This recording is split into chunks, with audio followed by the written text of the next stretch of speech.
नाम से ही पता चलता। पीएन संधि डायोड, पीएन मतलब पी प्रकार का अर्धचालक और एक एन प्रकार का अर्धचालक, दोनों को जोड़कर हम एक संधि बनाएंगे, है ना। संधि समझता, जहां दो चीजें जुड़ती है, संधि बनाएंगे तो उस संधि को हम बोलेंगे पीएन संधि। क्योंकि इसमें दो टर्मिनल होते हैं जोड़ने के लिए परिपथ में, इसलिए इसको पीएन संधि डायोड कहते हैं। इसमें संरचना दिखाई गई है, एक शुद्ध अर्धचालक का क्रिस्टल है। इसके आधे भाग में हम पी प्रकार की यानी त्रिसंयोजी अशुद्धियां मिलाते हैं और आधे भाग में पंच संयोजी अशुद्धियां मिलाते हैं। पी क्षेत्र में क्या होते हैं? ग्राही आयन होते हैं और होल होते हैं, बहुसंख्यक आवेश वाहक। एन क्षेत्र में दाता आयन होते हैं और इलेक्ट्रॉन होते हैं। ठीक है। अब ये जैसे ही यहाँ पे ये संधि स्थल है, जैसे ही संधि बनती है, संधि के दोनों ओर से आवेश वाहकों का विसरण प्रारंभ हो जाता है। पी क्षेत्र में होल की सांद्रता अधिक है, इसलिए होल एन क्षेत्र में जाते हैं। एन क्षेत्र में इलेक्ट्रॉन की सांद्रता अधिक है, इसलिए इलेक्ट्रॉन पी क्षेत्र की ओर जाने लगते हैं। और ये संधि क्षेत्र में यहाँ पे आते हैं इस एरिया में, और इलेक्ट्रॉन और होल एक दूसरे से सहयोग करते हैं, जिससे बाह्य परिपथ में हमको धारा प्राप्त होती है। जब इलेक्ट्रॉन, जैसे मान लो यहाँ से एक इलेक्ट्रॉन आया और यहाँ से एक होल आया, जब ये सहयोग करेंगे तो यहाँ पर जब यहाँ से इलेक्ट्रॉन निकल गया तो केवल ग्राही आयन ही शेष बचेगा, जिस पर कोई इलेक्ट्रॉन नहीं होगा। इसको अपन निश्चल दाता आयन कहते हैं और इसको हम निश्चल ग्राही आयन कहते हैं। जब इलेक्ट्रॉन और होल सहयोग कर लेते हैं तो संधि के एक ओर एन क्षेत्र में निश्चल दाता आयनों की एक परत बन जाती है और पी क्षेत्र में निश्चल ग्राही आयनों की एक परत बन जाती है। इस परत को अवक्षय परत कहते हैं। मतलब ऐसी परत, संधि के दोनों ओर ऐसी परत जिसमें कोई भी आवेश वाहक नहीं होता है, न इलेक्ट्रॉन होता है न होल होता है, उस परत को हम अवक्षय परत कहते हैं। इसकी मोटाई 0.5 माइक्रोमीटर होती है। इसको कहीं कहीं पे 10⁻⁶ मिलीमीटर भी लिखा गया है। ठीक है, दोनों बात एक ही है। फिर उसके बाद में हमने अगली परिभाषा पढ़ी थी इसमें रोधिका विभव या प्राचीर विभव की। क्या होता है? अवक्षय परत के कारण एक परिवर्ती विद्युत क्षेत्र उत्पन्न हो जाता है संधि डायोड में, जिसकी दिशा एन से पी की ओर होती है। ये विद्युत क्षेत्र की दिशा होगी एन से पी की ओर। और यह विद्युत क्षेत्र क्या करता है? आवेश वाहकों के विसरण को रोक देता है। मतलब अब इधर से इलेक्ट्रॉन को संधि क्षेत्र में आने नहीं देते हैं अवक्षय परत में। ऐसे ही ये विद्युत क्षेत्र होलों को भी इधर आने नहीं देता है। मतलब ये जो विद्युत क्षेत्र उत्पन्न होता है अवक्षय परत के सिरों पर, वह संधि के दोनों ओर आवेश वाहकों के विसरण को रोक देता है, जिससे धारा नहीं बहती। परंतु हम जानते हैं कि पी क्षेत्र में क्या होते हैं? अल्पसंख्यक इलेक्ट्रॉन, और एन क्षेत्र में क्या होते हैं? अल्पसंख्यक होल। ये फिर संधि क्षेत्र में जाते हैं और फिर इलेक्ट्रॉन और होल सहयोग करते हैं, तो बाह्य परिपथ में धारा जो बहती है वो बहुत ही अल्प होती है, क्योंकि इधर भी इने गिने होते इलेक्ट्रॉन होल, तो बाह्य परिपथ में अल्प धारा बहती है। तो ये जो विद्युत क्षेत्र उत्पन्न होता है इसको अपन एक बैटरी के तुल्य मान सकते हैं। बैटरी के तुल्य में जो ग्राही आयन के सिरों पर है उसको धन सिरे की भांति मान लेंगे और ये बैटरी का ऋण सिरा बन जाएगा। तो इस बैटरी के सिरों पर जो वोल्टेज उत्पन्न होता है VB, उसको हम विभव प्राचीर या रोधिका विभव कहते हैं। विभव प्राचीर मतलब होता है बैरियर, इंग्लिश में प्राचीर बोलते हैं बैरियर को। बैरियर है ना फाटक, रेलवे फाटक कैसा रहता है, जैसे दोनों तरफ फाटक रहता है ना, इधर से भी जो यात्री आते हैं, गाड़ियां आती है, उसको रोक लेता, इधर से भी जो गाड़ियां आती फाटक बंद रहता, तब दोनों तरफ की रुक जाती ना। बिल्कुल वही समझ लो यहाँ पे, इधर से भी इलेक्ट्रॉन रुक जाएंगे, इधर से भी होल रुक जाएंगे, दोनों तरफ का बंद रहेगा, इधर कोई नहीं आ सकता। ठीक है, तो इसको बोलते हैं विभव प्राचीर। ये अपन ने पढ़ा था। अब उसके बाद में इसमें हम पीएन संधि डायोड का संकेत देखते हैं, क्योंकि इतना बड़ा हम पीएन संधि, ये बहुत छोटी सी युक्ति है और इसको अपने को परिपथ में जोड़ना पड़ता है, तो इतना बड़ा हम हर बार नहीं बनाएंगे। तो इसके लिए हम पीएन संधि डायोड का इस प्रकार से संकेत बनाते हैं, जैसा तीर का चिन्ह, फिर एक लाइन, इस प्रकार से। ये पीएन संधि डायोड का संकेत है। ठीक है, ये पी सिरा है इसका, ये एन सिरा है। ऐसा बनाएंगे, या एक और तरीका भी है, ऐसा भी बनाते हैं।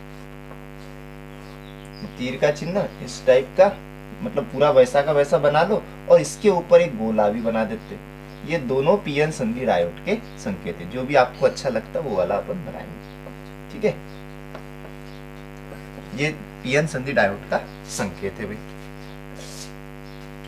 इसमें ये जो तीर का चिन्ह है ये धारा की दिशा बताता है।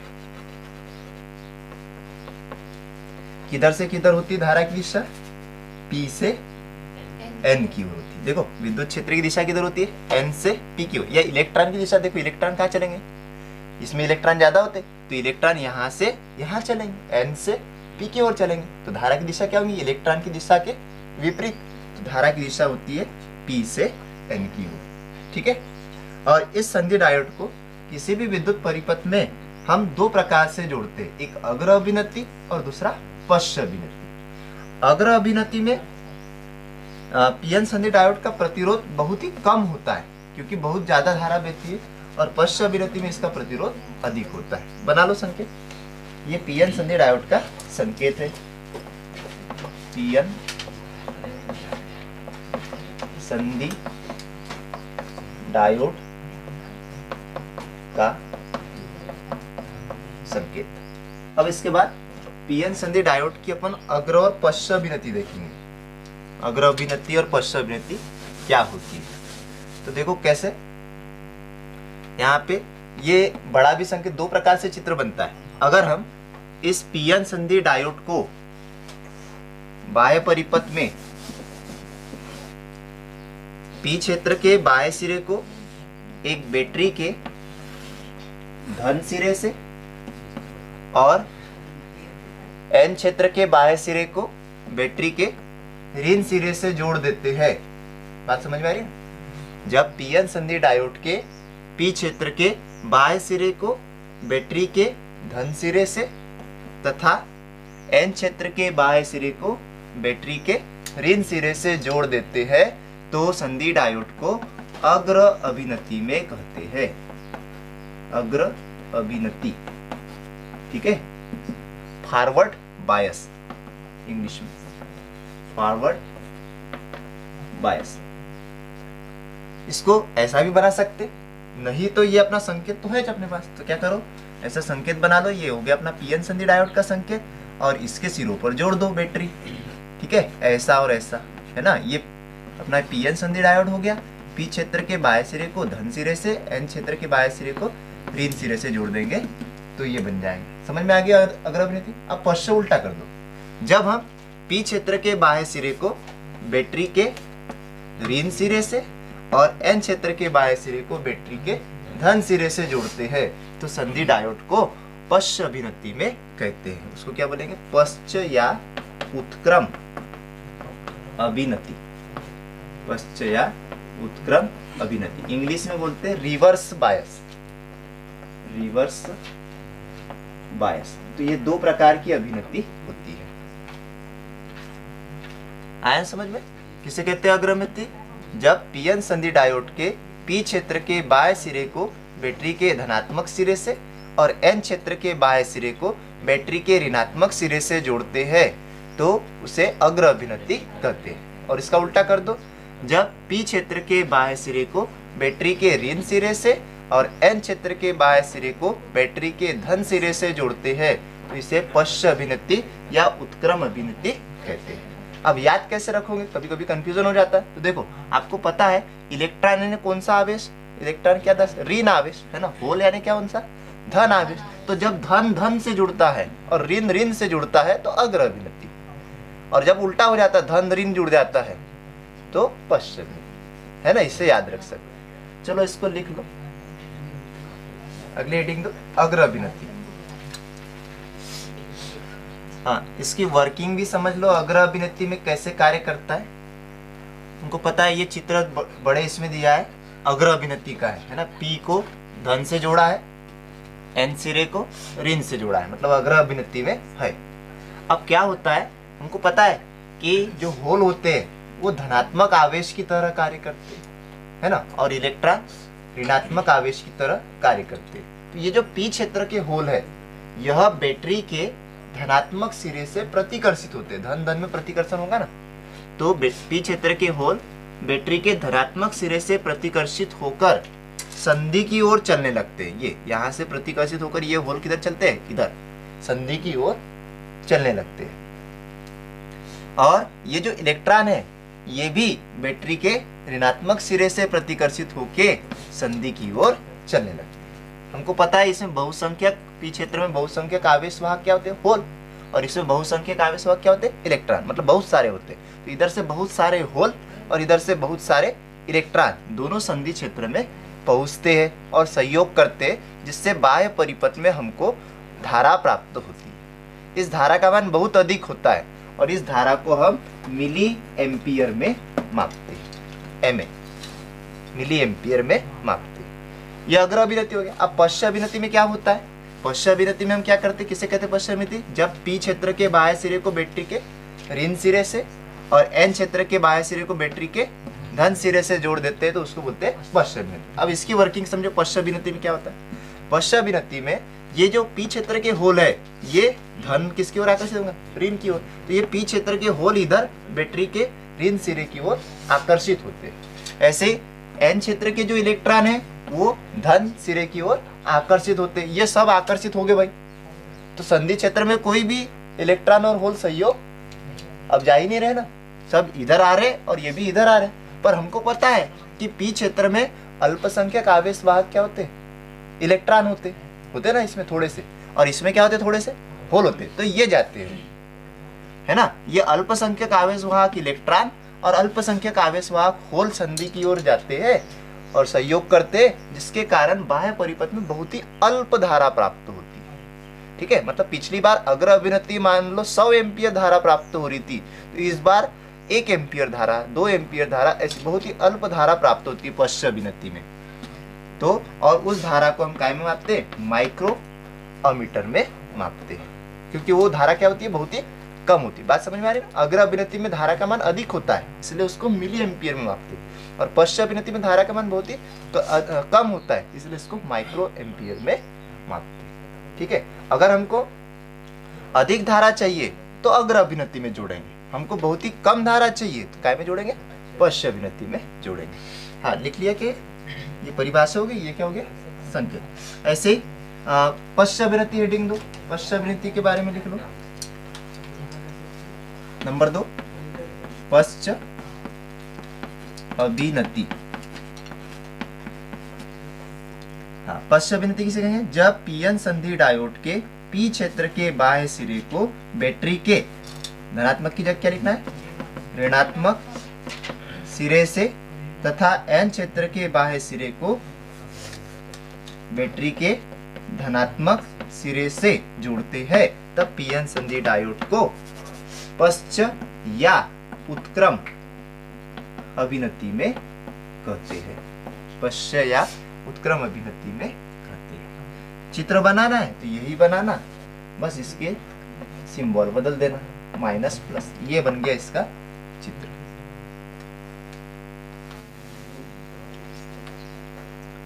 हाँ, ध्यान दो भाई, इम्पोर्टेंट है और थोड़ा सा समझने में जटिल भी है टॉपिक। पीएन संधि डायोड के अग्र तथा पश्च अभिनति में अभिलाक्षणिक वक्र खींचना है हमको, है ना। पीएन संधि डायोड के अग्र और पश्च अभिनति में फॉरवर्ड और रिवर्स बायस में अभिलाक्षणिक वक्र हमको खींचना है, ग्राफ खींचना है। तो उसके लिए हमको सबसे पहले पीएन संधि डायोड के अग्र और पश्च अभिनति के विद्युत परिपथ बनाना पड़ेगा। पहले विद्युत परिपथ बनाएंगे ना, और फिर जो रिजल्ट आएगा उससे अपन ग्राफ बनाएंगे। तो यहाँ पे देखो चित्र में पीएन संधि डायोड के अग्र और पश्च अभिनति में विद्युत परिपथ प्रदर्शित है। अभिलाक्षणिक वक्र बनाने के लिए विद्युत परिपथ बनाए गए हैं। इसमें क्या किया है, देखो पीएन संधि डायोड के सिरों पर पी क्षेत्र को के बाह्य सिरे को धन सिरे से जोड़ दिया है बैटरी के, और एन क्षेत्र के बाह्य सिरे को बैटरी के ऋण सिरे से जोड़ दिया है। मतलब ये कौन सी अभिनति है, अग्र अभिनति है। ठीक है, संधि डायोड के सिरों पर जो वोल्टेज होता है, विभवांतर होता है, उसको पढ़ने के लिए हमने एक वोल्टमीटर लगाया है V, और परिपथ में जो धारा बहती है उसको पढ़ने के लिए हमने एक मिलीमीटर लगाया है MA, माइक्रो एमीटर, ठीक है। और एक धारा नियंत्रक RH है, इसकी सहायता से हम क्या करते हैं, वोल्टेज को बदलते हैं। परिवर्ती प्रतिरोध RH की सहायता से हम वोल्टेज विभव का मान क्या करते हैं, बदलते हैं, और विभव का मान बदलने से फिर धारा का मान भी बदलता है। बात समझ में आई, ठीक है। तो पहले अपन अग्र अभिनति की बात करते हैं। अग्र अभिनति में अभिलाक्षणिक वक्र खींचते अपन, तो इसके लिए हम क्या करेंगे, परिवर्ती प्रतिरोध RH की सहायता से अग्र वोल्टेज को धीरे धीरे बढ़ाते हैं। अब धीरे वोल्टेज बढ़ता है तो इसके संगत धारा के जो मान हमको प्राप्त होते हैं वो नोट करते जाते हैं। इधर वोल्टेज का भी मान बढ़ाते जाते हैं, वो भी नोट करते हैं, और धारा का मान भी अपन नोट करते जाते हैं। और फिर धारा को y अक्ष पर और वोल्टेज को x अक्ष पर लेकर ग्राफ खींचते हैं। तो यहाँ पर अपन खींच रहे ग्राफ,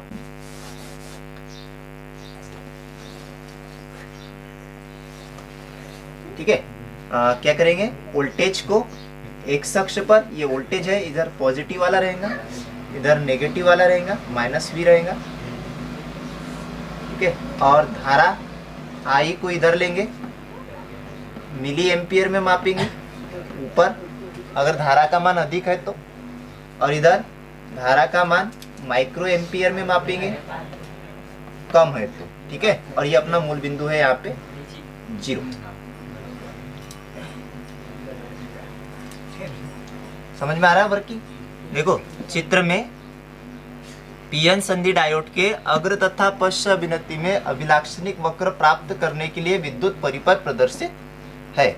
इसमें पीएन संधि डायोड में चित्र जो पहला वाला चित्र है, इसको ए नाम दे देते हैं अपन। चित्र ए में पीएन संधि डायोड के पी क्षेत्र के बाएं सिरे को बैटरी के धन सिरे से जोड़ा है, एन सिरे को ऋण सिरे से जोड़ा है। संधि डायोड के सिरों पर विभवांतर एक वोल्टमीटर V से नापते हैं, और धारा का मान माइक्रो एमीटर MA से मापते हैं। परिवर्ती प्रतिरोध RH की सहायता से वोल्टेज का मान धीरे धीरे बढ़ाते जाते हैं, और उसके संगत धारा का मान हम नोट करते जाते हैं। तत्पश्चात वोल्टेज को x अक्ष पर, ये x अक्ष है, और धारा को y अक्ष पर लेकर एक ग्राफ खींचते हैं, जिसे अग्र अभिनति में अभिलाक्षणिक वक्र कहते हैं। अब यहाँ चित्र में देखो अभिलाक्षणिक वक्र कैसे प्राप्त होता है। तो इस प्रकार का वक्र प्राप्त होता है। पहले तो वोल्टेज का मान हम धीरे धीरे बढ़ाते हैं, तो धारा का मान भी धीरे धीरे बढ़ता है, और एक बिंदु ऐसे आता है, फिर उसके बाद वोल्टेज का मान तेजी से बढ़ जाता है, एकदम से धारा बढ़ जाती है। वक्र समझो, पहले क्या हुआ, जब अपन वोल्टेज का मान बढ़ाते हैं धीरे धीरे, तो देखो ये इधर जा रहा है, मतलब वोल्टेज का मान क्या है, बढ़ रहा है। तो वोल्टेज का मान बढ़ने पर धारा का मान भी एकदम धीरे धीरे बढ़ता है, ठीक है। और एक बिंदु A ऐसे आता है, जिससे ये A बिंदु कौन सा है, जब वोल्टेज का मान प्राचीर विभव के बराबर हो जाता है। यहाँ पर ये प्राचीर विभव वाला बिंदु है। जब वोल्टेज का मान प्राचीर विभव के बराबर हो जाता है, और उससे ज्यादा अगर अपन वोल्टेज बढ़ाते हैं, तो धारा का मान तेजी से बढ़ने लगता है। ये सीधी लाइन है, सीधी दिख रही होगी ना आपको? हाँ ठीक है, ऐसे कर लेते हैं। वोल्टेज का मान फिर तेजी से धारा का मान तेजी से बढ़ने लगता है। तो इस बिंदु को ऑफसेट वोल्टेज कहते हैं, इसको हम कहते हैं ऑफसेट वोल्टेज कहते हैं, ठीक है। ये जो ग्राफ बना है, ये अग्र अभिनति में अभिलाक्षणिक वक्र है। ये अग्र अभिनति में अभिलाक्षणिक वक्र है, ठीक है। अब देखो, अब हमको क्या करना है, पश्च अभिनति में अभिलाक्षणिक वक्र खींचना है। तो पश्च अभिनति के लिए हम देखो क्या करते हैं, पीएन संधि जो बैटरी के टर्मिनल है उसको आपस में बदल देते हैं, प्लस की जगह माइनस, माइनस की जगह प्लस। तो ये वाला विद्युत परिपथ आ गया अपना चित्र बी। पश्च अभिनति में बता रहा है, पश्च अभिनति में अभिलाक्षणिक वक्र प्राप्त करने के लिए हम बैटरी के टर्मिनल को आपस में बदल देते हैं, तथा मिली एमीटर को माइक्रो एमीटर से प्रतिस्थापित कर देते हैं। ठीक है, फिर वही काम करते हैं। फिर अब हम क्या करते हैं, वोल्टेज का मान घटाते हैं, पश्च विनती है, तो वोल्टेज का मान घटाते हैं और धारा का मान प्राप्त करते हैं। तो देखते हैं कि धारा का मान, वोल्टेज का मान घटाने पर धारा का जो मान है वो लगभग अपरिवर्तित प्राप्त होता है। इस प्रकार वक्र प्राप्त होता है।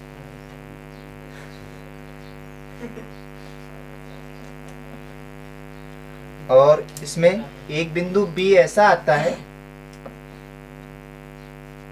इस ग्राफ से आपको पता चल रहा होगा, अगर हम यहाँ पे वोल्टेज का मान घटाते हैं धीरे धीरे तो धारा का मान लगभग अपरिवर्तित रहता है। ये सीधी रेखा है ना, धारा का मान लगभग अपरिवर्तित रहता है, एक जैसी धारा प्राप्त होती है।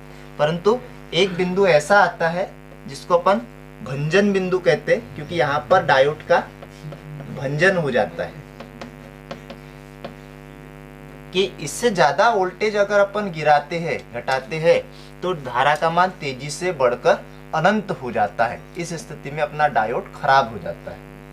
ठीक है, तो इसलिए परिपथों में जब अपन पश्च वोल्टेज लगाते हैं तो उस वोल्टेज का मान नियत रखते हैं, एक नियत वोल्टेज, एक निश्चित वोल्टेज ही लगाते हैं या उससे कम वोल्टेज ही लगाते हैं। अगर उससे ज्यादा वोल्टेज लगाएंगे तो ये डायोड क्या हो जाएगा, खराब हो जाएगा, जल जाता है, भंजन हो जाता है उसका।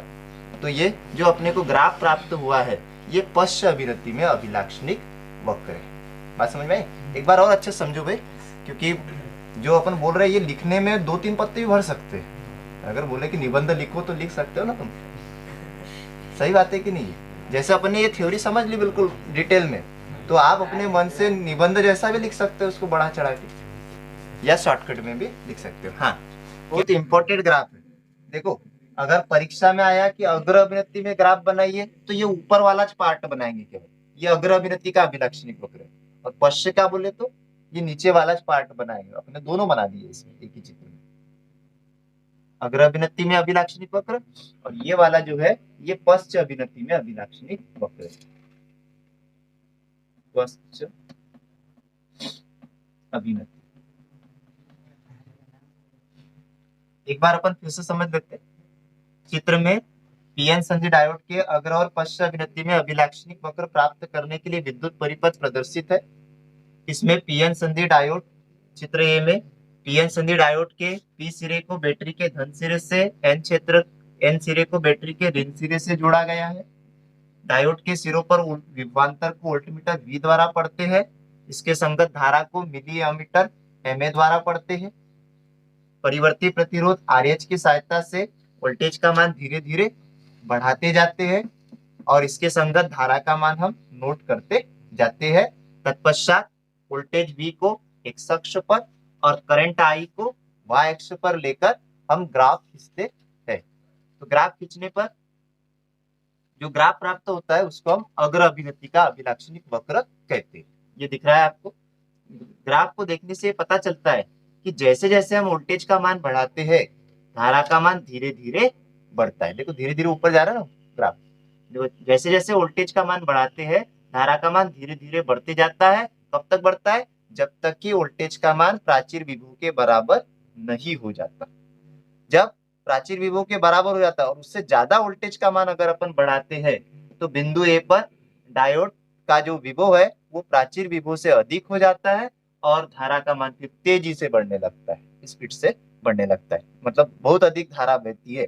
इसलिए इस अभी हमको पता है ये अग्र अभिनति है, अग्र अभिनति में धारा अधिक बहती है। उसके बाद पश्च अभिनति में अभिलाक्षणिक वक्र खींचना है तो इसके लिए हम क्या करते हैं, बैटरी के टर्मिनलों को आपस में बदल देते हैं। चित्र बी में दर्शाया विद्युत परिपथ और मिली अमीटर को माइक्रो अमीटर से प्रतिस्थापित कर देते, बदल देते। दो चीजें चेंज करना है अपने को। फिर उसके बाद में फिर से हम क्या करते हैं, वोल्टेज का मान बढ़ाते हैं। अब पश्च यानी ऋणात्मक दिशा में बढ़ाएंगे, ठीक है। वोल्टेज का मान बढ़ाते हैं और इसके संगत धारा के मान को अपन नोट करते जाते हैं। तो हम देखते हैं कि वोल्टेज का मान बढ़ाने पर धारा का मान लगभग अपरिवर्तित होता है, एक जैसी धारा हमको प्राप्त होती है। इस धारा को हम संतृप्त धारा कहते हैं, ठीक है, क्योंकि एक जैसी धारा प्राप्त होती है, संतृप्त धारा कहते हैं। वोल्टेज का मान बढ़ाते बढ़ाते बिंदु बी से अगर हम ज्यादा वोल्टेज बढ़ाते हैं तो धारा का पश्च धारा का मान तेजी से बढ़ जाता है। इस बिंदु को हम, बिंदु बी पर डायोड का भंजन हो जाता है, इसलिए बिंदु बी को अपन भंजन बिंदु कहते हैं। और इससे ज्यादा वोल्टेज बढ़ाने पर डायोड खराब हो सकता है ना। इसलिए जब विद्युत परिपथ में पश्च अभिनति वोल्टेज लगाते हैं उसको एक निश्चित वोल्टेज से कम ही लगाते हैं, क्योंकि ज्यादा लगाएंगे तो डायोड खराब हो जाता है। ठीक है, जो निर्माता होता है डायोड का वो उसके ऊपर लिख देता है इसका वोल्टेज कि इससे ज्यादा मत लगाना भाई, इससे कम वोल्टेज ही प्रवाहित करना, अगर ज्यादा प्रवाहित करोगे तो डायोड क्या हो जाएगा, तुरंत खराब हो जाएगा।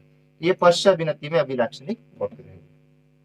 ये अपन ने खींचा अग्र और पश्च अभिनति में अभिलाक्षणिक वक्र। बन गया क्या चित्र? हाँ, इसकी थ्योरी लिखने के लिए जगह छोड़ दो, लिख लेना। नेक्स्ट हेडिंग दो, दिष्टकरण, दिष्टकारी पढ़ते पर।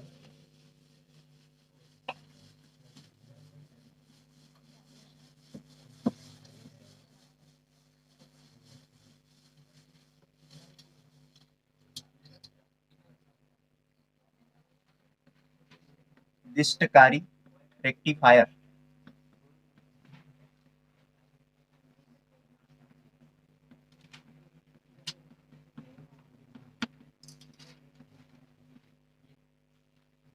दिष्टकारी एक प्रकार का यंत्र होता है और ये क्या करता है, प्रत्यावर्ती विभव को दिष्ट विभव में बदलता है। देखो नाम से पता चलता है, दिष्टकारी प्रत्यावर्ती विभव को दिष्ट विभव में बदलने की जो क्रिया होती है उसको हम दिष्टकरण कहते हैं। और वह युक्ति जो प्रत्यावर्ती विभव को दिष्ट विभव में बदलती है उसको हम दिष्टकारी कहते हैं। अब यहाँ देखो दो परिभाषा होती है, कुछ किताबों में ऐसा भी लिखा है, वो धारा, विभव और धारा एक ही बात है, विभव बढ़ाएंगे तो धारा भी बढ़ती है ना। तो इसको हम ऐसा लिख सकते हैं कि वह युक्ति जो प्रत्यावर्ती धारा को दिष्ट धारा में बदलती है उसको हम दिष्टकारी कहते हैं, और प्रत्यावर्ती धारा को दिष्ट धारा में बदलने की क्रिया को दिष्टकरण कहते हैं। समझ में आया? अपन ने पिछले अध्याय में दो प्रकार के करंट पढ़े थे, प्रत्यावर्ती धारा और दिष्ट धारा। बैटरी से जो प्राप्त धारा होती है वो दिष्ट होती है, और ये जो घरों में हमारे प्रयुक्त की जाती है वो प्रत्यावर्ती धारा होती है। तो दोनों को चेंज करने का जो युक्ति है उसको दिष्टकारी कहते हैं। चलो लिख लो परिभाषा। प्रत्यावर्ती विभव को, प्रत्यावर्ती विभव को दिष्ट विभव में, दिष्ट विभव में बदलने की क्रिया को दिष्टकरण कहते हैं, तथा वह युक्ति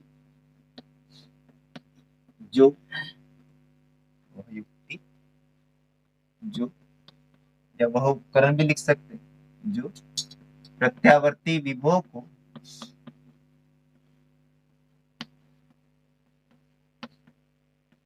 दिष्ट विभव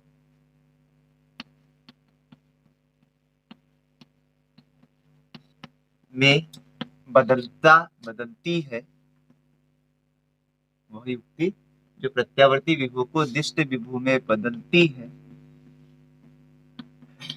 दिष्टकारी कहलाती है।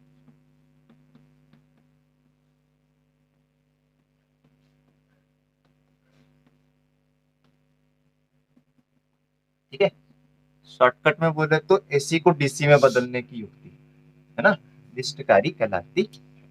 अब अपन देखते हैं इसकी संरचना। जो पीएन संधि डायोड होता है उसको अपन दिष्टकारी की भांति दो प्रकार से उपयोग करते हैं, है ना। नेक्स्ट रीडिंग दो, पीएन संधि डायोड का दिष्टकारी की भांति उपयोग।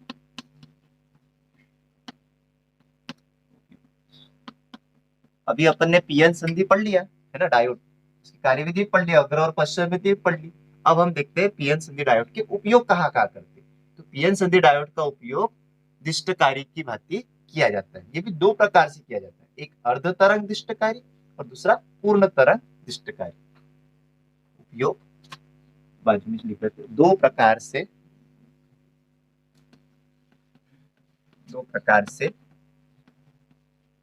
किया जाता है। नंबर एक होता है अर्ध तरंग दिष्टकारी और दूसरा होता है पूर्ण तरंग दिष्टकारी। अर्ध तरंग दिष्टकारी और दूसरा होता है पूर्ण तरंग दिष्टकारी।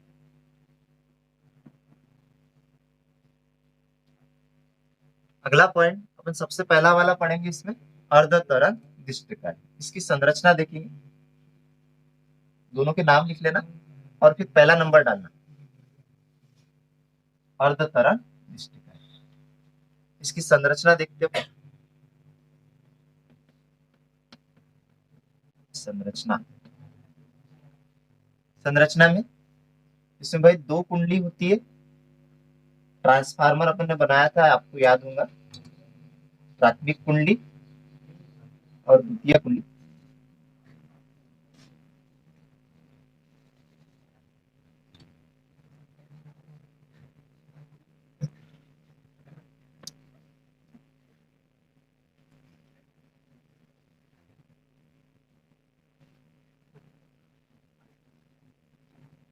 और यहाँ पे अपसाइड ट्रांसफार्मर का प्रयोग करें, प्राथमिक कुंडली में ज्यादा फेरे, द्वितीय कुंडली में कम फेरे।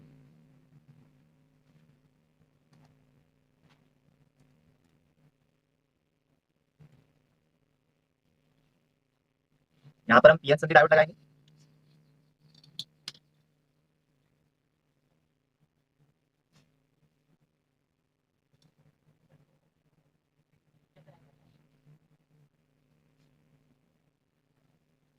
यहाँ पे हम लोड प्रतिरोध लगाएंगे आयन। पीएन संधि डायोड के दो सिरे होंगे, ए और बी। यहाँ पे नाम दे देते हैं, यहाँ पे बी। ये पीएन संधि डायोड है। ये ट्रांसफार्मर की प्राथमिक कुंडली L1, द्वितीय कुंडली L2। प्राथमिक कुंडली के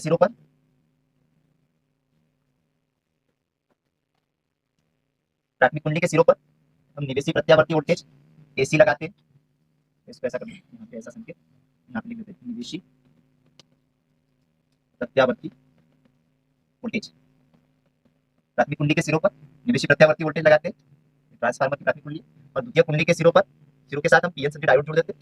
इसके एन सिरे को हम एक लोड प्रतिरोध आरएल से जोड़ते हैं और इसके सिरों पर हम निर्गत वोल्टेज प्राप्त करते हैं, निर्गत वोल्टेज V0 प्राप्त करेंगे, निर्गत V0 प्राप्त करेंगे, वोल्टेज V0। ये इसकी संरचना में थ्योरी लिखने के बजाय मस्त चित्र बना लेंगे अपन, और कौन क्या है बाजू में लिख देंगे उसकी, है ना। जैसे पीएन क्या है भाई, पीएन को क्या बोलते हैं बताओ, संधि डायोड, संधि डायोड। फिर उसके बाद और देखो भाई, ये यहाँ एसी है, एसी को क्या बोलते हैं, निवेशी प्रत्यावर्ती वोल्टेज। एसी बोलते हैं निवेशी प्रत्यावर्ती वोल्टेज। एसी यानी अल्टरनेटिव करंट, प्रत्यावर्ती वोल्टेज, और ये इनपुट है, निवेशी यानी इनपुट, निवेशी प्रत्यावर्ती वोल्टेज। ठीक है। उसके बाद L1 और L2 क्या है भाई, L1 तथा L2 क्या भाई, क्या है, कुंडलिया। ट्रांसफार्मर प्राथमिक और द्वितीय कुंडलिया, ये कुंडलिया है, प्राथमिक और द्वितीय कुंडली भी लिख सकते हैं। ठीक है। आरएल क्या है भाई, आरएल लोड प्रतिरोध, लोड प्रतिरोध है। और V0 क्या है, V0 है अपना निर्गत विभव, आउटपुट वोल्टेज भी कह सकते हैं इसको, निर्गत विभव।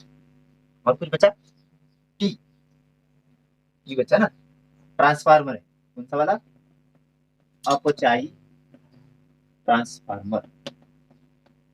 तो ये अपना व्यवस्थित चित्र हो गया। बहुत ही इंपॉर्टेंट क्वेश्चन है ये, 5 नंबर में आता है हर साल। प्रश्न ऐसे आता है, दिष्टकारी जिसे कहते हैं इसकी संरचना तथा कार्यविधि समझाइए। तो हमको पता होना चाहिए दिष्ट कार्य किसे कहते हैं भाई? प्रत्यावर्ती विभव को दिष्ट विभव में बदलने की क्रिया को दिष्टकरण कहते हैं। और वह युक्ति जो प्रत्यावर्ती विभव को दिष्ट विभव में बदलती है उसे दिष्टकारी कहते हैं। ठीक है, पीएन संधि डायोड का दिष्टकारी की भांति दो प्रकार से उपयोग किया जाता है। सबसे पहला होता है अर्ध तरंग दिष्टकारी और दूसरा होता है पूर्ण तरंग दिष्टकारी। हम अर्ध तरंग दिष्टकारी पहले देख रहे हैं। ठीक है, तो ये अर्ध तरंग दिष्टकारी की का विद्युत परिपथ है। चित्र में आप देख रहे होंगे, ये ट्रांसफार्मर टी है, दो लाइन से बनाया है। इधर प्राथमिक कुंडली है L1, उधर है द्वितीय कुंडली L2। ऊंचाई ट्रांसफार्मर की प्राथमिक कुंडली L1 के सिरों पर निवेशी प्रत्यावर्ती वोल्टेज लगा देते हैं अपन, और द्वितीय कुंडली के एक सिरों के बीच में पीएन संधि डायोड जोड़ देते हैं। पीएन संधि डायोड का एन सिरा लोड प्रतिरोध RL से जुड़ा होता है और इसके सिरों पर हम निर्गत विभव ज्ञात करते हैं। चाहो तो ऐसे आप संरचना लिख सकते हैं, पर अपन ने वो लिख दिया। ठीक है, यहाँ पे नाम देते हैं यमयन। ये लोड के सिरे है एम। अब इसकी देखते हैं भाई कार्यविधि। ये तो संरचना हो गया, कार्यविधि को समझो। टी यानी ट्रांसफार्मर, ये टी ट्रांसफार्मर, ये सिरे है इसके पीएन संधि डायोड के दो सिरे ए और बी। ठीक है, संरचना तो आगे नहीं समझ में भाई चित्र। हाँ, अब कार्यविधि को समझो। निवेशी प्रत्यावर्ती वोल्टेज के, अगर हम प्राथमिक ट्रांसफार्मर की प्राथमिक कुंडली के सिरों पर निवेशी प्रत्यावर्ती वोल्टेज लगाते हैं, इधर से इनपुट करंट देते हैं, तो द्वितीय कुंडली के सिरों पर प्रेरण की क्रिया द्वारा उसी आवृत्ति का प्रत्यावर्ती वोल्टेज प्रेरित हो जाता है। समझ में आ रहा? ध्यान समझो, जब हम ट्रांसफार्मर की प्राथमिक कुंडली के सिरों पर प्रत्यावर्ती वोल्टेज लगाते हैं तो द्वितीय कुंडली के सिरों पर प्रेरण द्वारा उसी आवृत्ति का प्रत्यावर्ती वोल्टेज उत्पन्न हो जाता है। आपने पढ़ा ना प्रेरण। अब हम मान लेते हैं, अब इसके दो अर्धचक्र होते हैं, एक प्रथम अर्धचक्र और दूसरा द्वितीय अर्धचक्र। ठीक है, तो निवेशी प्रत्यावर्ती वोल्टेज के प्रथम अर्धचक्र में संधि डायोड का सिरा ए धनात्मक विभव पर होता है। प्रथम अर्धचक्र में पीएन संधि डायोड का सिरा ए धनात्मक विभव पर होता है और सिरा बी ऋणात्मक विभव पर होता है। अब यहाँ देखो, पी सिरा धन से जुड़ा है, एन सिरा कैसे जुड़ा है? ऋण से। मतलब कौन सी अभिनति होगी? अग्र अभिनति, है ना। मतलब इस स्थिति में पीएन संधि डायोड अग्र अभिनति में होता है। और अपने को पता है जब अग्र अभिनति में होता है तो धारा बहती है अधिक, है ना। तो पीएन संधि डायोड के अग्र अभिनति में होने के कारण लोड प्रतिरोध RL में मान्य धारा M से N की ओर बहती, ये धारा बह रही I M से N की ओर बहती है। ठीक है, तो हमको यहाँ धारा प्राप्त होगी। और अगले अर्धचक्र में क्या होता है? अगले अर्धचक्र में पीएन संधि डायोड का या द्वितीय कुंडली का जो सिरा ए होता है वह ऋणात्मक विभव पर हो जाता है और सिरा बी धनात्मक विभव पर हो जाता है। तो इस स्थिति में संधि डायोड पश्च अभिनति में होता है और पश्च अभिनति में बाह्य परिपथ में कोई धारा नहीं बहती है। फिर अगले अर्धचक्र में क्या होता है? अगले अर्धचक्र में सिरा ए फिर से धनात्मक विभव पर हो जाता है, सिरा बी ऋणात्मक विभव पर हो जाता है, संधि डायोड अग्र अभिनति में हो जाता है और लोड में से धारा बहती है। बात समझ में आ रही? इस प्रकार क्या होता है कि प्रथम अर्धचक्र में लोड में से धारा बहती है क्योंकि डायोड अग्र अभिनति में होता है, और द्वितीय अर्धचक्र में लोड में से धारा नहीं बहती है क्योंकि डायोड पश्च अभिनति में होता है। मतलब आधे चक्कर में धारा बहती है, आधे चक्कर में धारा नहीं बहती है। इसलिए इस पीएन संधि डायोड को हम अर्ध तरंग दिष्टकारी कहते हैं क्योंकि आधे चक्कर में धारा बहती है ना। समझ में आई कार्यविधि? एक बात फिर समझ लो भाई, कार्यविधि में कैसा करना है? जब प्राथमिक कुंडली के सिरों पर हम निवेशी प्रत्यावर्ती वोल्टेज लगाते हैं तो द्वितीय कुंडली के सिरों पर भी उसी आवृत्ति का वोल्टेज प्रेरित हो जाता है। माना ट्रांसफार्मर के प्रथम अर्धचक्र में द्वितीय कुंडली का सिरा ए ऋणात्मक विभव पर तथा सिरा बी धनात्मक विभव पर होता है। इस स्थिति में संधि डायोड अग्र अभिनति में होता है जिससे लोड में से धारा M से N की ओर बहती है। इसके विपरीत अगले अर्धचक्र में या द्वितीय अर्धचक्र बोलो, द्वितीय अर्धचक्र में क्या होता है? द्वितीय कुंडली का सिरा ए धनात्मक विभव पर और सिरा बी ऋणात्मक विभव पर आ जाता है। इस स्थिति में संधि डायोड पश्च अभिनति में होता है जिसके कारण लोड में से कोई धारा नहीं बहती। इस प्रकार पीएन संधि डायोड के केवल प्रथम अर्धचक्र में ही धारा बहती है लोड में से, द्वितीय अर्धचक्र में धारा नहीं बहती है, इसलिए इस संधि डायोड को अर्ध तरंग निष्क्रियकारी